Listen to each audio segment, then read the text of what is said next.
Hey guys, if you did not see already, I did get access to a low quality version of the Borderlands 3 launch party stream. I did have to post an edited version, just removing trailers and music from it so it would not get copyright striked, which is why I think it was removed by Gearbox and 2K in the first place. But for this video, I wanted to take a clip that's about 5 or 6 minutes from the live stream itself, which includes an interview from Paul Sage, the creative director of Borderlands 3. And he discusses the fall/winter post-launch content for the game. This video is basically just going to cover the interview itself. I won't include really my thoughts at it, and you guys won't hear me again throughout the rest of this video. If you want to hear more of my thoughts though, go check out my last video covering the DLC news where that's all my thoughts and I only played a few clips. So I'll let that clip play. Thank you guys so much for watching. Make sure to follow me on Twitch and Twitter at HayderHype, and let's get right into it. Fran, I've been saying it a long time, and I think that video proves it. Yeah. We need more guys with glasses and beards playing video games. You know what I mean? Well played. Speaking of Greg Way, everybody, it's creative director Paul Sage. Hey! For you as the, creative director of Borderlands 3, when does that end? When do they stop pointing you like a gun? Were you just the guy to get it through launch, and now you get to chill, and the teams that are going to work on the post-launch content come through? I mean, so what I can tell you is I will probably still be doing stuff for quite a while. Yeah. But there's games never stop, man. There's always more to do. It's funny you mentioned that, Greg Way. Let's talk about the post-launch content. Again, at PAX, you guys put up a very fancy image. Right. Had all these things on it that we were going to talk about and announce. I think we have it.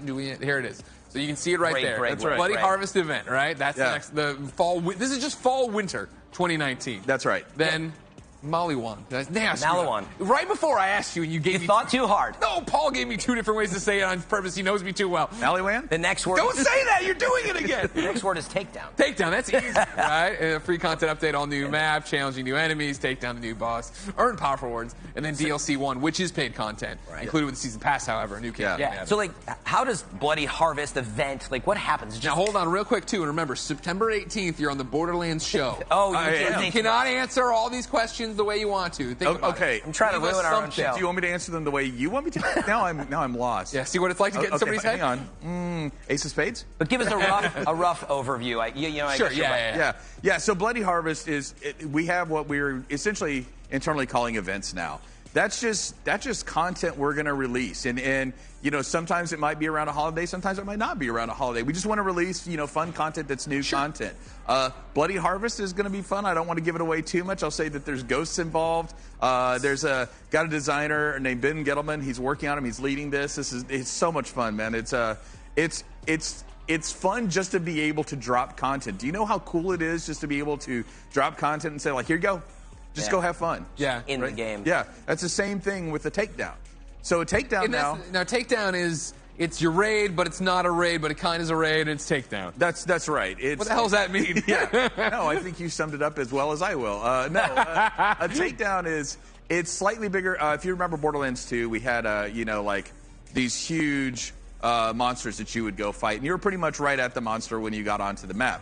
The map's a little bit more involved now, and so there's more to a Takedown. So that's why we're not actually calling them raids. There's more to them. So we keep changing names, man. We've got plenty. No, but I like that. Yeah. Fran and I love playing multiplayer games together. Obviously, we're ready for Borderlands 3. But yeah, that idea of there's going to be a constant drip of meaty content, things to jump in, and it's not just here's the boss fight, the boss, get some loot. And maybe what you're getting at before, because the kids at home don't remember, you had to go get a disc at the store before. Is that what you were getting at? That you could just drop content in, and now you don't have to do that anymore? Or? I don't know, you old guys and your terms yeah, you young hip kid. Paul Sage skateboarded in here earlier. Right. That's me. Yeah. Hey, cool kids. Yeah. And so, beyond that, you guys have talked about you have 4 big DLCs. Right. Is that what that's what the red DLC pack number 1 was? That is. Man, these DLCs, you hate to talk up anything too much, although maybe that's the job here. but at the same time, they're really cool. There's some that I can't wait, but I'm going to really talk about. Right? Borderlands show, yes. What date is that again? September 18th. That's on the 18th, right? Exactly. Yeah. So San Francisco, we're tracking out. Yeah, but the DLC, man, they're really cool. There's teams that have been at work on it, for a couple of months now, even before launch. We got to keep that cadence up.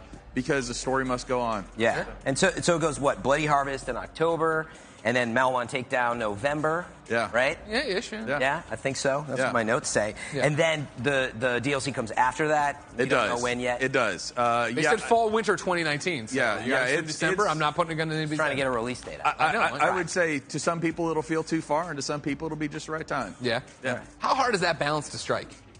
Let alone the fact that you guys are working on this game for 5 years, making it media, and then you're like, all right, we've done enough there. Let's start thinking about what we can do differently. I think the balance is, what we know we want to do is you want to release 4 within about a year, right? Okay. So just talking about the DLC itself, not even all of the other Not the content events. that comes out. Yeah. So I think that's a goal. Because I think that's what people are waiting for. That's what we've seen. We've seen a cadence of people, like, they enjoyed it.